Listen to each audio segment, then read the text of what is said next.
tal? Muy buenas tardes a todos, días, noches, cuando puedan ver esto.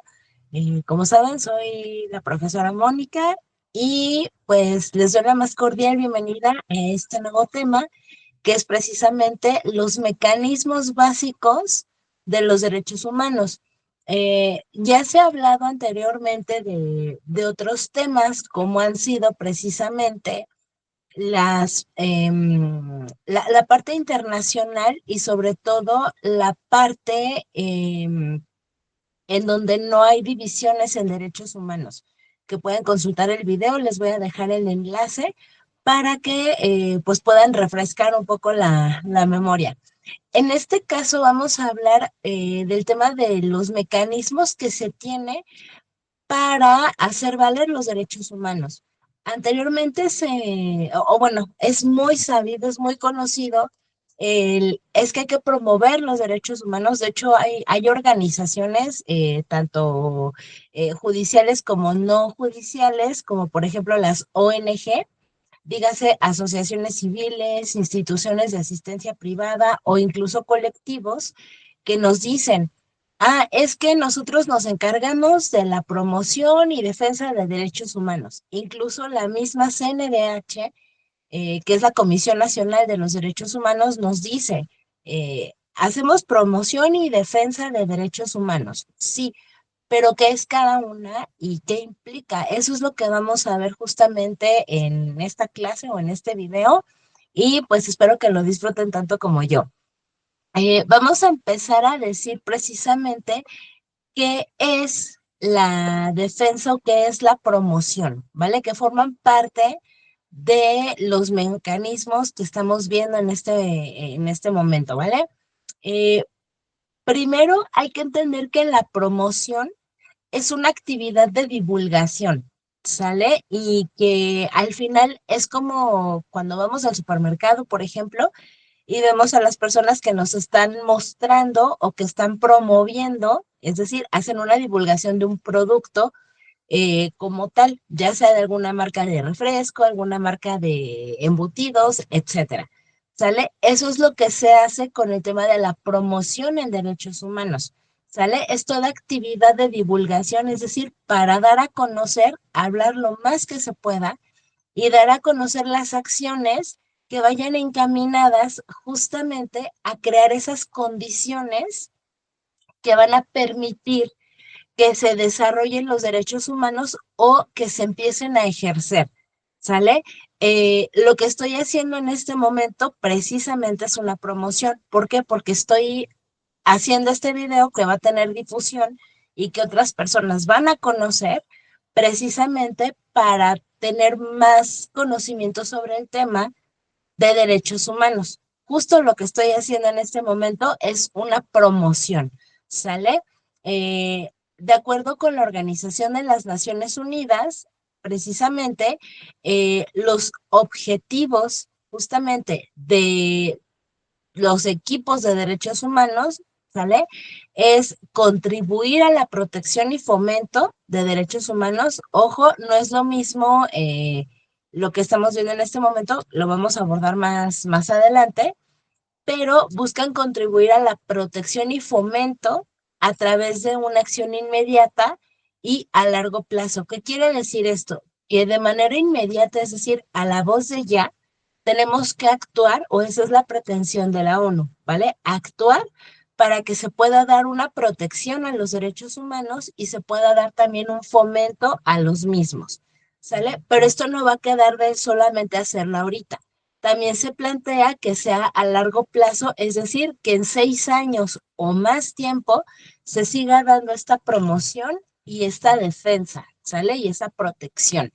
¿Vale? Para ello también se está buscando capacitar a la población para que reivindique y exija sus derechos humanos. ¿Qué ocurre? Desafortunadamente todavía no se tiene la conciencia total de qué implican los derechos humanos y muchas veces la gente lo sigue haciendo a conveniencia, ¿sale? Se planteó anteriormente en clases en vivo, para los que no sepan, tuve el caso de una sobrina de la que soy tutora legal, donde la maestra, justamente su maestra de grupo, ella está en segundo año, tiene 8 años, eh, le hacía un tipo de discriminación por una queja que yo tuve, donde ella, la maestra quiso hacerla participar en un video que se iba a difundir, no pidió permiso por escrito, no siguió las reglas, justamente protegiendo la identidad de los niños, no solamente a la sobrina en cuestión, sino a todo el grupo. No protegió la identidad de los niños, no protegió su integridad en diferentes cuestiones, y de hecho mi sobrina la quiso forzar. Levanté una queja en dirección de escuela, prácticamente no hicieron nada, solo dijeron que no iba a haber represalias y dijeron, ese video se va a eliminar y ella tiene una sanción. Y eso fue su castigo, ¿no? Cuando realmente por tema legal se tuvo que haber iniciado un proceso, pues digamos, judicial en contra de la maestra porque no sabíamos la finalidad del video realmente, ¿no? Entonces, ¿qué ocurrió? A partir de ahí empezó a tomar represalias contra la sobrina. ¿Y qué ocurrió? Que la discriminaba, la excluía de las clases, la veía de una manera amenazadora, le hablaba muy feo, y de hecho le hacía comentarios agresivo-pasivos bastante feos, bastante fuertes, que incurrieron ya en la salud física y mental de la menor. Entonces, ¿qué ocurrió? Esto es a grandes rasgos, ¿no? Para no hacer el cuento tan largo. ¿Qué ocurrió? Que volvió a meter otra queja y sí lo comenté con las autoridades escolares. Si no hace nada, yo no me voy a quedar aquí. Entonces, ¿qué ocurrió? La cambiaron de grupo. Ahorita la niña es feliz con su nueva maestra y dijo, ahí hay más niños como yo, porque la niña tiene un diagnóstico de TDAH. Entonces dijo, pues es que aquí no me discriminan, aquí sí me ponen a trabajar, aquí sí me ponen a que yo esté activa y que me canse, ¿no? Entonces, ¿qué ocurre? Eso derivó en otras cosas, ¿no? Donde algunas mamás, ojo, no todas, pero algunas mamás me empezaron a ver feo porque pues cómo es posible que tú hayas cambiado a la niña de grupo y pues nosotros no pudimos, ¿no? Y la docente lo que tiene mucho es que siempre culpa a los demás de sus negligencias, ¿no? La maestra Lucero Pérez.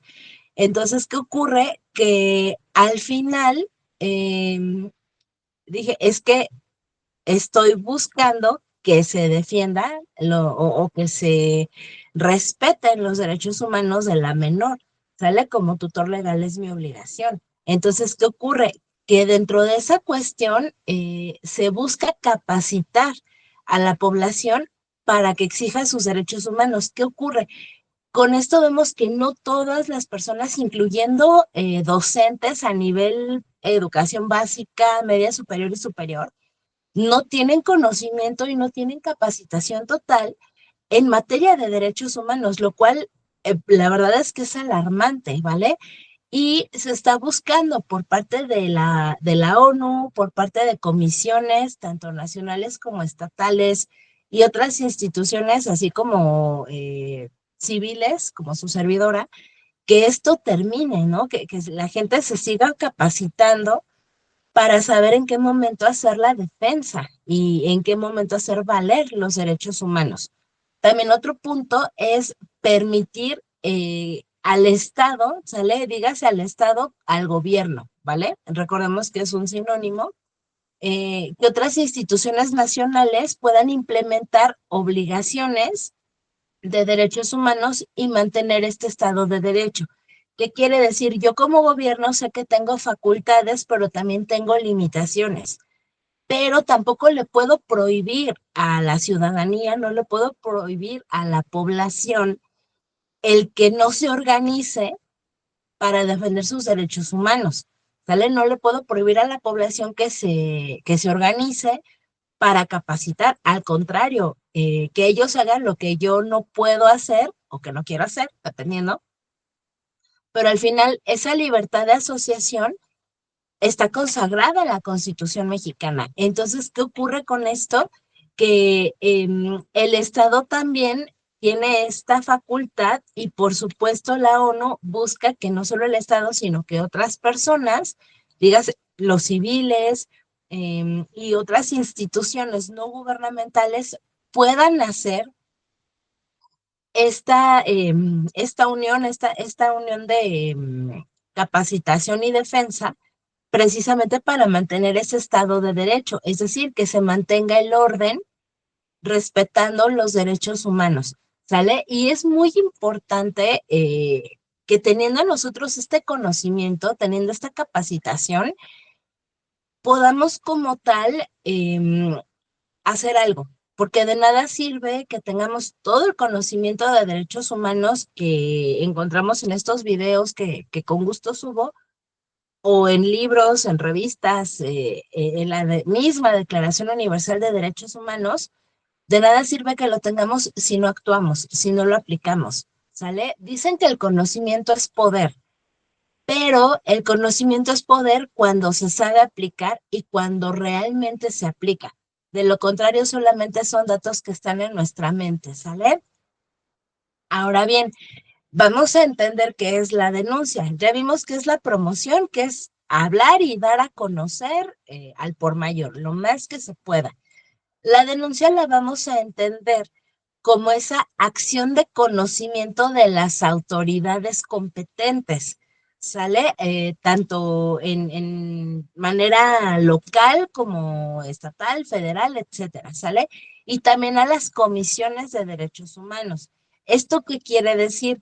Que cuando ya hacemos de conocimiento de las autoridades, tienen que actuar, ¿sale? ¿Eso qué quiere decir?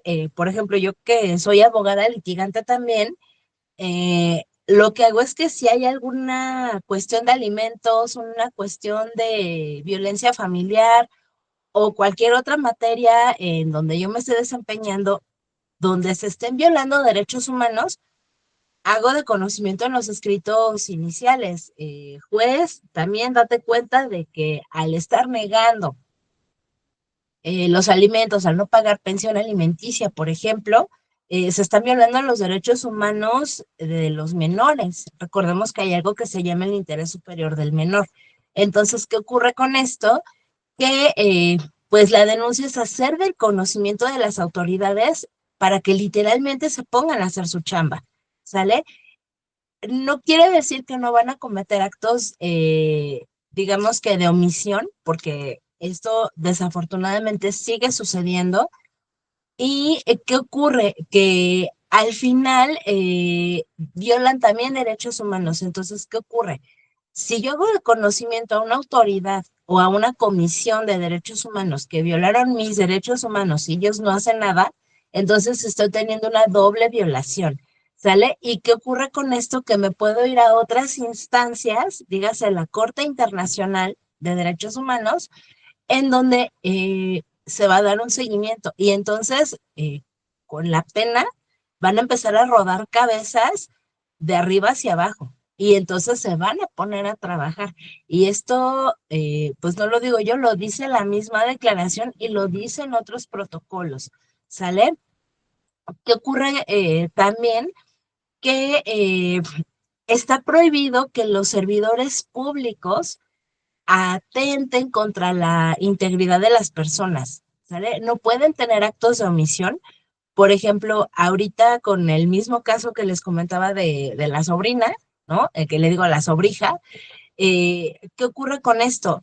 Si no hubieran hecho esta cuestión de cambiarla de grupo, porque desde el inicio yo pedí que se cambiara de grupo y me dijeron que no, y luego empezaron esas represalias. Si no lo hubieran cambiado de grupo en mi segunda queja, yo ya tenía las pruebas contra el director listas, las pruebas contra la maestra listas, para irme tanto por la vía penal como por la vía de derechos humanos y aparte a la SEP nacional. O sea, yo me iba a ir por tres vertientes y cayera quien cayera, ¿no? Lo de menos es cambiar a la niña de escuela y me libro del problema, pero no se trata de eso. Este ejemplo lo digo mucho porque al final los docentes que están en educación pública, ¿sale? Son servidores públicos, ¿sale? En todos los rangos, tanto los que están al frente del grupo como directores, supervisores, etcétera, son servidores públicos. Y si cometen este tipo de acciones, hay que hacer que literal se reivindiquen, ¿sale? Hay que hacer que haga su chamba adecuadamente. Quizá no lo sepan, aunque deberían saberlo, hay que hacer este paréntesis, deberían saberlo. Pero si se les hace fácil hacer caso omiso, hay que recordárselos y hay que hacer que se pongan a trabajar, ¿sale? Cuando se presentan este tipo de inconformidades por las omisiones, pues al final se va a dar una insuficiencia de cumplimiento a las recomendaciones. ¿Y qué ocurre? Que hay que acudir a tribunales, ya sea estatales o federales, a través de demandas, de denuncias, de querellas o incluso amparos. Entiendo, y como lo dije en el video anterior, entiendo que hay terminologías que como trabajadores sociales no están tan familiarizados, pero que los abogados o estudiantes de derecho que estén viendo este video, pues también entenderán la diferencia entre demanda, denuncia, querella y el amparo. Recordemos que el amparo es una última instancia, sale en una contienda judicial. Ya agoté todas mis instancias, que fue la demanda o en su defecto la denuncia o la querella. No tuve una resolución favorable a pesar de que se violan mis derechos humanos, de que se violan otras leyes que me tendrían que aplicar. Entonces me voy, dependiendo del tipo de juicio, claro, tendrá que agotar la revisión, tendrá que agotar la apelación y posteriormente nos vamos a la parte del amparo. Incluso si hay alguna ley que me afecta directamente, que se acaba de publicar o de promulgar y me afecta directamente, me puedo amparar contra esa ley, contra ese decreto, contra ese reglamento, ¿sale? Pero va dependiendo de la aplicación. En materia de derechos humanos, por supuesto que también tiene cabida el que se haga un amparo cuando ya se ha llevado un proceso judicial. Ahora, la parte de la defensa hace referencia a la palabra defender, ¿sale? Y defender los derechos humanos, al final va a ser un poco redundante, pero es un derecho mismo, ¿sale? Aparte de obligación, es un derecho mismo, ¿sale? Yo tengo derecho a defender mis propios derechos humanos, pero también tengo la obligación de hacerlo. Y si veo, en este caso de la sobrija, si veo que sus derechos humanos se están violentando, entonces no solamente mi derecho, también es mi obligación defender sus derechos humanos, ¿sale? Y si son como tal violentados, tengo instancias a mi alcance, tengo recursos a mi alcance que debo hacer valer, ¿sale? Ahora bien, no hay que olvidar que los derechos humanos son atributos inviolables, ¿sale? Que son autónomos de cada persona, ¿vale? Entonces, no puedo hacer caso omiso ante tales violaciones. ¿Qué ocurre con esto? Que al final, al tenerlos garantizados no solo por nuestra Constitución, sino también en la Declaración Universal de Derechos Humanos, entonces es importante concientizar a las personas y tener conciencia propia de que debemos defender estos derechos, de que hay recursos que no siempre tenemos al alcance porque tenemos que evaluar, ¿vale? Tenemos que evaluar la parte de la forma de vida, los recursos económicos, recursos humanos, materiales, etcétera, pero que en teoría o en un mundo ideal tendría que suceder que todos tengamos alcance y acceso a poder defender nuestros derechos humanos, ¿sale? A poder exigirlos y poder hacerlos valer por todos los medios y protocolos pacíficos posibles. Si bien es cierto, se busca que no haya violencia, hay que reconocer que no siempre es posible hacer una defensa pacífica, ¿vale? De igual manera, es importante puntualizar que quienes desempeñan la función de la defensa de derechos humanos se le llama defensores de derechos humanos, ¿sale? Y aquí pueden entrar no solamente los abogados o los trabajadores sociales, ¿vale? Aquí van a entrar también los ciudadanos, los activistas y los ciberactivistas, así como grupos comunitarios, familiares de víctimas, profesionales, organizaciones especializadas en ello, redes y coaliciones, ¿vale? Habíamos dicho que por el hecho de hablar de este tema, ya me podía convertir en una promotora de derechos humanos. En este caso, al defender los derechos humanos de una menor, también puedo denominarme defensora, ¿sale? Y si estoy aplicando, hablando en primera persona, si estoy aplicando la defensa de derechos humanos míos, también me denomino defensora, ¿vale? Todo este grupo que se ha mencionado va a aplicar como defensores. Ahora, ojo, no es un título honorario el que se pueda decir uno defensor, ¿no?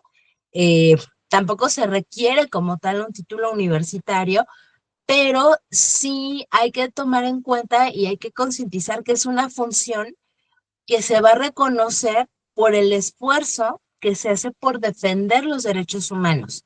¿Sale? Puede ser de una forma compatible con la Declaración Universal y también por los pactos internacionales de derechos humanos. ¿Qué ocurre? Como comentábamos, la declaración deriva en otros protocolos y deriva en otras legislaciones en cada país. Como estamos hablando específicamente de México, pues bueno, vamos a tener diferentes protocolos y vamos a tener diferentes medios de defensa que tanto un abogado como un trabajador social deben tener muy presentes, ¿sale? Ahora, ¿cómo reconocemos a un defensor o defensora de derechos humanos? Bueno, tiene algunas características o algunas actividades que realiza, ¿vale? Entre ellos está el investigar casos de violación de derechos, porque con ello va reuniendo la información y va entrevistando a las víctimas, va presentando información a funcionarios administrativos y judiciales. ¿Qué ocurre si lo aplicamos al caso de la sobrina? Y es que este caso me encanta, porque aparte es muy reciente, pero se presta para muchísimos ejemplos de defensa de derechos humanos y de otras materias. ¿Qué ocurre con esto? Al final se hace la investigación de esta vulneración a los derechos, esta violación a los derechos, y se presentó a autoridades administrativas, que en este caso fue el director de la escuela, el profesor Fidel. ¿Y qué ocurre? Pues al final dice, ¿sabes qué? Aquí está toda la minuta, fueron escritos, el primero fue de 20 páginas y el segundo fue de 9 o 10, no me acuerdo, pero ¿qué ocurre? Ahí está todo el historial y ¿qué ocurre? Te voy presentando los antecedentes. ¿Y qué ocurre? Que la maestra Lucero Pérez no nada más era, no nada más estaba violando los derechos de la sobrina, también había violado derechos de otros 4 niños más, que presionó tanto y presionó de tal manera a los niños y a los padres que optaron por darlos de baja. El asunto es que al no tener esa capacitación, ya lo vimos en láminas anteriores, al no tener esa capacitación, ¿qué ocurrió? Eh, pues simplemente se fueron y no dejaron un antecedente. Se fueron muy enojados los papás por la negligencia, por la violación a derechos humanos, pero no dejaron el antecedente. A partir de que se ingresan, porque no fui la única que metió ciertos escritos, hubo otra mamita que también lo hizo, a partir de ahí se empieza a dar el precedente y se empieza a dar una actuación con mayor atención, ¿sale? Y al parecer hay otras investigaciones por parte de otras escuelas que recibieron a los niños donde detectaron una cuestión de agresión y de violencia hacia los niños por parte de la docente. Entonces, ¿qué ocurre? Pues esto va a escalar, si no es por el lado de su servidora, va a ser de otros lados, ¿sale? Otra característica es que denuncian la violación de derechos humanos, ¿sale? Esto lo hacemos justamente a través de medios de comunicación o ante tribunales, a fin de que se haga justicia y la violación a derechos humanos no quede impune. ¿Qué ocurre? Particularmente, no soy partidaria de hacer públicos los casos a través de transmisiones en vivo o a través de alguna forma de viralizar, ¿sale? Prefiero que se haga ante tribunales para que se dé un seguimiento y quede un precedente de manera legal. A partir de ahí, si hay alguna situación que se tenga que dar a conocer de manera pública, lo hago, pero antes de hacerlo a través de medios de comunicación o redes sociales, siempre voy a recomendar que se haga ante un tribunal, que se haga por la vía legal, eh, porque obviamente soy abogada, ¿no? Pero siempre voy a recomendar que se haga mediante un tribunal y a partir de que veamos que va caminando adecuadamente el asunto, entonces sí, lo hacemos público a través de medios de comunicación. Hay que tener mucho cuidado de cómo se maneja la información para que no se malinterprete y que de la misma forma no se pueda voltear esa información en nuestra contra porque de alguna manera con los avances tecnológicos, pues se puede dar una transgiversada tremenda y es lo que no queremos, ¿vale? Por eso es que recomiendo que no se haga a través de medios de comunicación hasta que no haya un precedente jurídico, un precedente ya ante un tribunal, ¿vale? Otra actividad que hace o que se hace como defensor de derechos humanos es asistir a víctimas de violaciones de derechos o a los familiares, ¿sale? No solamente llevan los casos ante los tribunales, eh, porque de esta manera estaríamos reduciéndolo, ¿vale? También se les da apoyo psicológico, también se les da apoyo social o algún otro tipo de apoyo. Entonces, ¿qué ocurre? Los trabajadores sociales aquí tienen un papel importantísimo. ¿Por qué? Porque aquí es donde van a asistir a víctimas de violaciones de derechos humanos, canalizándolos a los lugares adecuados. ¿Sale? Si llega una persona ponen un caso práctico, ¿no? Si llega una persona que dice, es que tengo una situación donde mi marido me golpea, me ha corrido de la casa y aparte no da lo suficiente o no da para la manutención de los niños, ¿qué ocurre? Ahí está habiendo una violación de derechos humanos impresionante, no solo para la mujer que es golpeada, sino también para los niños.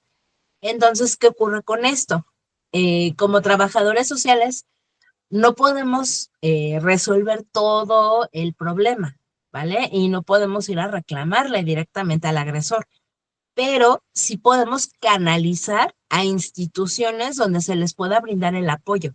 Y es ahí donde se da la asistencia de manera social. ¿Qué ocurre? Podemos canalizarla, por ejemplo, a Defensoría de Oficio para que un abogado que es experto en la materia lleve la parte del juicio de alimentos, ¿no? Y la parte de violencia familiar. Y también la canalizo al DIF para que le den apoyo psicológico. Y de igual manera la canalizo por ejemplo, al Instituto de la Mujer para que tenga un apoyo en bolsa de trabajo, ¿no? Y probablemente, dependiendo de la entidad, apoyo en temas de vivienda. O sea, ahí es donde el trabajador social literalmente entra al juego y tiene un papel importantísimo. Por eso es que hay que valorar la labor de los trabajadores sociales y sobre todo que ellos estén capacitándose de manera continua. También otra cuestión que hacen es que apoyan acciones pro desarrollo humanitarias y de justicia social.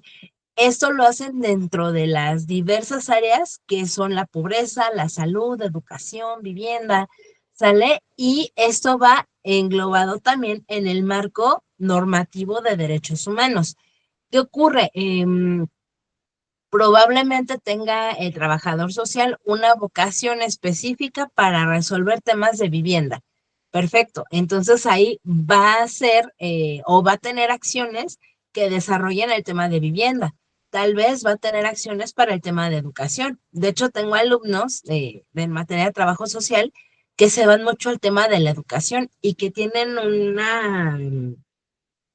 un abanico de posibilidades en materia educativa impresionante, porque hay mucho por hacer en el tema de educación pública. Entonces, este tipo de acciones nos va a ayudar a identificar que son defensores de derechos humanos.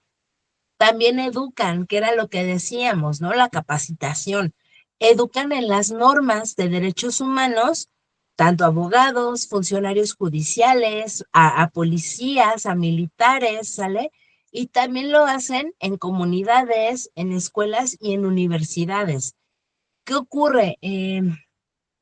Generalmente no tenemos, por ejemplo, la ciudadanía no tienen la capacitación y solamente repite lo que escucha, lo que otras personas le dijeron.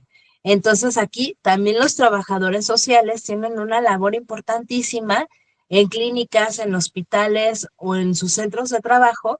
¿Por qué? Porque forma parte de lo que hacen, educar y capacitar de acuerdo a la normativa de derechos humanos a la población en general. Otra es promover, que va muy de la mano, promover a los derechos humanos de acuerdo con las reglas de participación y democratización del Estado y que también se exige el fin de la corrupción y el abuso del poder. Tengo una alumna que recuerdo con mucho cariño, de hecho está en proceso de titulación. Si Claudia puede ver este video, le mando un beso y un abrazo enorme, porque ella en el estado de Yucatán, no es cierto, en el estado de Quintana Roo, me parece, eh, estaba buscando que el sindicato del Instituto Mexicano de Seguro Social terminara con el nepotismo y que tuviera o que proporcionara mejores condiciones de trabajo para los trabajadores del instituto porque se estaba dando un tema de corrupción tremendo. Entonces, ahí está la promoción de derechos humanos buscando el fin de la corrupción, ¿no? Recordemos que la corrupción no nada más es dar dinero para agilizar un trámite. El intimidar a una persona, el convencer de buena manera de que haga o deje de hacer algo que es su obligación, también es corrupción, ¿sale? Y otra es que supervisan el cumplimiento de las normas internacionales de derechos humanos, ¿sale? Esto lo hacen informando a los mecanismos regionales e internacionales, es decir, también se vuelven observadores. ¿Qué ocurre con esto? Que al final, al tener conocimiento y saber que algo no se está haciendo bien, entonces de manera inmediata informan a los mecanismos correspondientes, ¿vale? Ahora bien, la parte de la integridad y de la vigencia de los derechos humanos es importante tenerla presente. ¿Por qué? Porque hay que recordar que los derechos humanos no son divisibles y no son renunciables, ¿sale? Entonces, ¿qué ocurre con esto? Los derechos humanos son indivisibles en todo momento, ¿sale? Tanto en tratados, en convenciones, en declaraciones, siempre y en todo momento son indivisibles y son irrenunciables. ¿Qué ocurre? Yo no puedo renunciar a mis derechos humanos por defender o por hacer valer los de otra persona. Y es ahí donde decimos que no son renunciables. Y no puedo ejercer mi derecho a una vida libre de violencia, pero dejo de lado mi derecho al trabajo. Al final todo va de la mano y no puedo ejercer uno sin buscar ejercer el otro. Por eso es que se habla de la indivisibilidad y de la irrenunciabilidad. De igual manera, se busca que haya una base donde se reconozca la dignidad humana. ¿Sale? Recordemos que la dignidad es el valor intrínseco que tiene una persona por el hecho de haber nacido ser humano, ¿vale? Entonces, ¿qué ocurre? Que se busca este reconocimiento, se busca que se tenga esa conciencia de dignidad para que se pueda lograr una vigencia plena. ¿Qué quiere decir esto? que al final no va a tener una fecha de vigencia o de caducidad. Los derechos humanos tienen que existir siempre y en todo momento, ¿vale? Y no se puede justificar por ningún motivo la violación de ciertos derechos humanos para realizar otros, que era lo que comentábamos hace un momento. No puedo ejercer mi derecho a una vida libre de violencia, pero no ejercer o renunciar a mi derecho al trabajo, ¿vale? Al trabajo digno.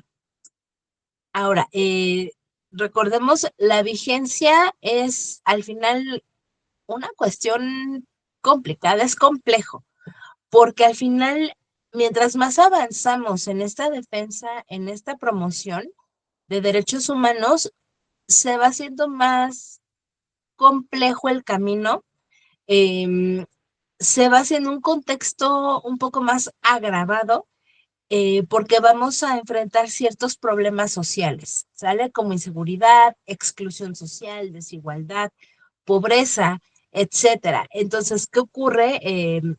Todo esto nos va a llevar a implementar nuevas estrategias o nos obliga a implementar nuevas estrategias para poder dar ese seguimiento y que sigamos en estas aras o en este camino de la promoción y defensa de derechos humanos. Esta cita es de Luis Raúl Pérez González y pues, ¿qué ocurre? Que mientras más personas participemos, menos complicado se va a hacer este asunto.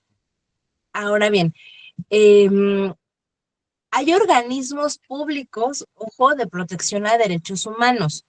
Eh, Hay antecedentes, por ejemplo, de la Comisión Nacional de Derechos Humanos, tiene unos antecedentes impresionantes porque surge como la Procuraduría de Pobres del Estado de San Luis Potosí en 1847.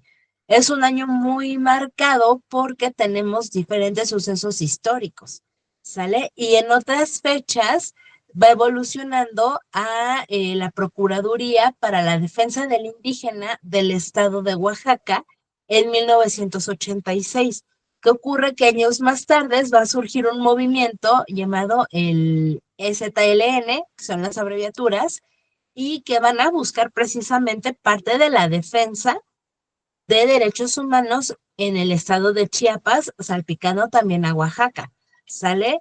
También vamos a encontrar a la Procuraduría Social de la Montaña en el estado de Guerrero, eso fue en 1987, y a la Procuraduría de Protección Ciudadana, creado en el estado de Aguascalientes, eso fue ya en 1988.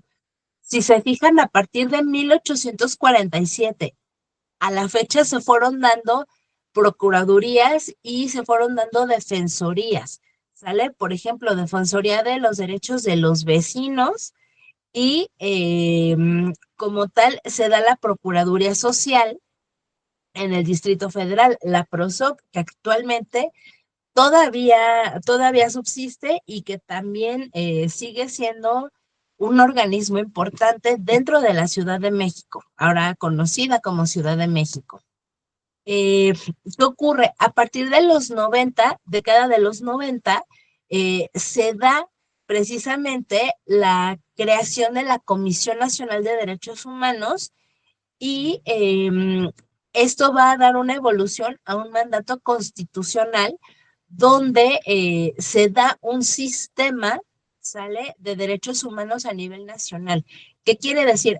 Tenemos una comisión de derechos humanos nacional, pero también tenemos una comisión estatal de derechos humanos y por supuesto tenemos en cada municipio o en cada región, dependiendo de la división de cómo se maneje, se va a dar también una comisión local de derechos humanos. Actualmente este sistema se va a fundamentar en el apartado B del artículo 102 constitucional, por si gustan darle una leída, y se va a componer precisamente de esta Comisión Nacional y 32 Procuradurías de Derechos Humanos, que era lo que mencionábamos. ¿Sale? Esto va a incluir, por supuesto, a la Ciudad de México. No hay ningún estado o ninguna entidad federativa en México que no tenga su propia Comisión de Derechos Humanos, ¿vale?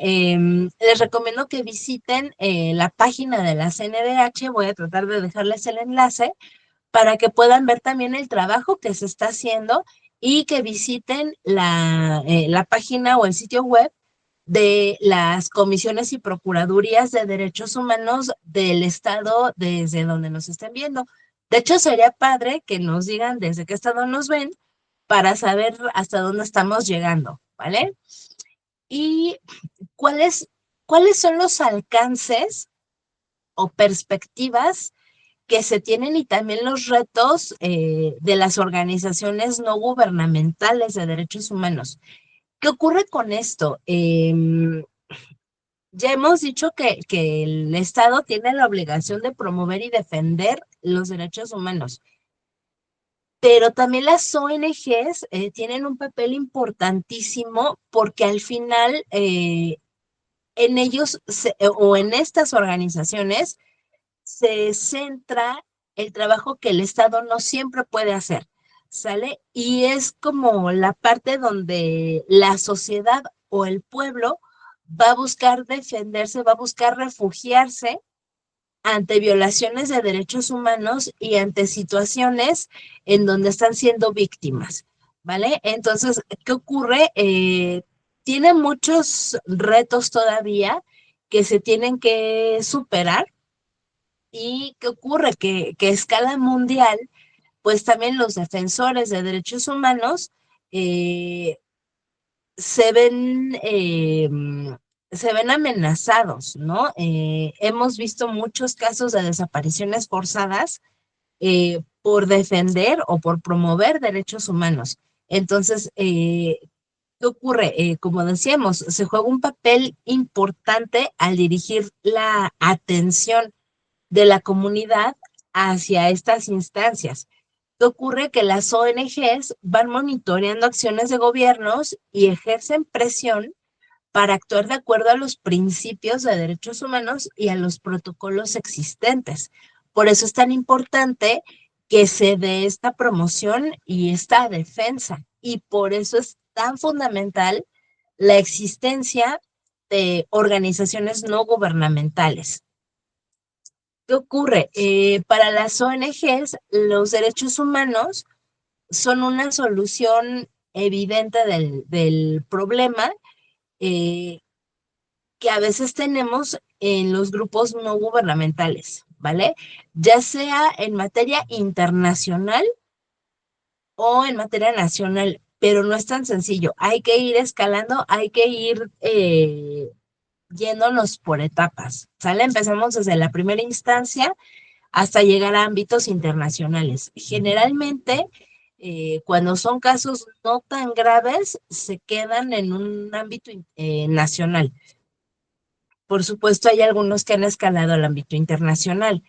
Ahora, el derecho humanitario siempre va a aplicar cuando hay un conflicto armado, ¿vale? Y justamente son estos grupos no gubernamentales los que van a actuar y van a buscar dar asistencia en conflictos armados, ¿sale?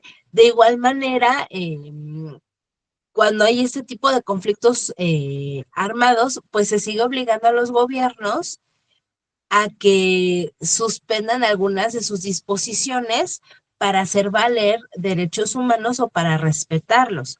¿Sale? Esto va a traer como consecuencia justamente que estos derechos humanos escalen en materia internacional para buscar esta oposición o esta defensa ya entre naciones, ¿sale?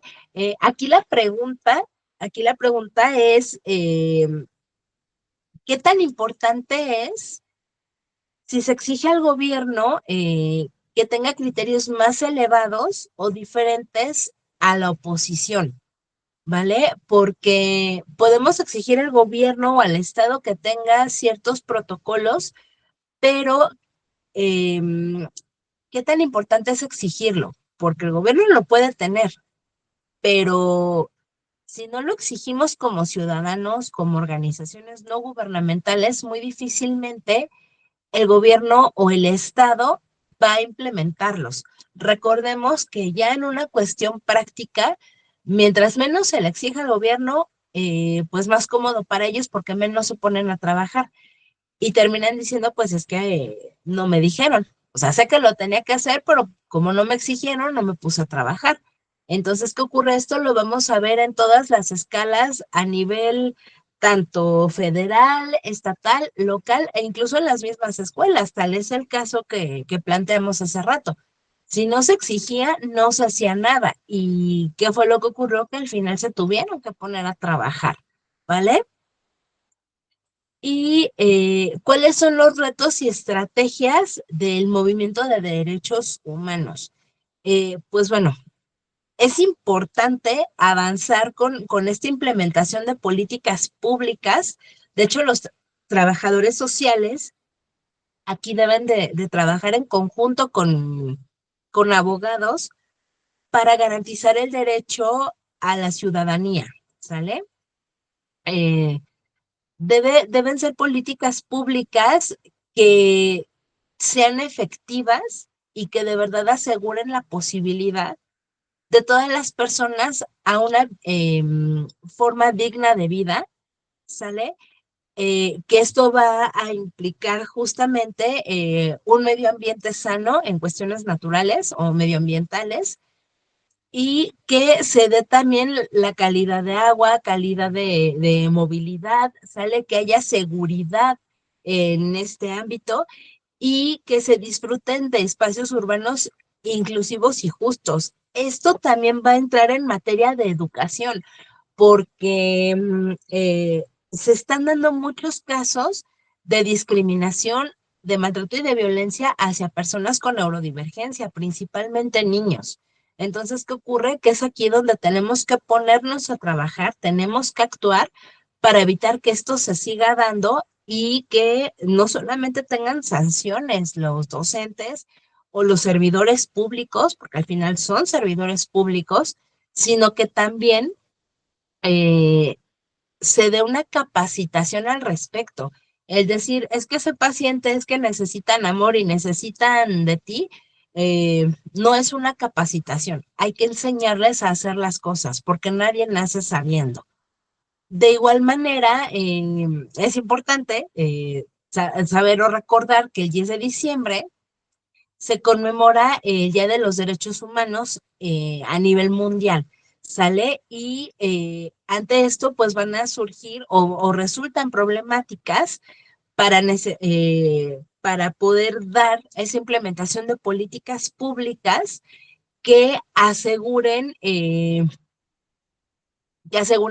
o que garanticen la acción en grupos vulnerables o de atención prioritaria. Sale como mujeres, niños y niñas, adolescentes, personas con discapacidad, adultos mayores y de la comunidad LGBTIQ y más. Pero ¿qué ocurre con esto? No solamente hay que incluir o no solamente hay que hacer mención de mujeres y niños, hay que hacer mención también de hombres que han sufrido discriminación, que han sufrido violencia, no solamente de manera familiar, sino en otros ámbitos. Entonces, en mi muy humilde opinión, salvo la mejor opinión de todos y cada una de las personas que está viendo este video, no solamente son mujeres, también hay hombres que necesitan de esta atención y que no se han escuchado y que son o han sido víctimas de discriminación, han sido víctimas de negligencia al tratar de acceder a servicios de justicia. Entonces, ¿qué ocurre como trabajadores sociales y como abogados, así como ciudadanos de todo el mundo? Necesitamos actuar, ¿sale? Si nos identificamos con alguno de estos grupos, eh, está bien, está perfecto, pero también tenemos que ver por otros grupos. ¿Por qué? Porque en medida de que estén bien otras personas pertenecientes a estos grupos y se vaya evolucionando, vamos a estar bien de manera general como sociedad.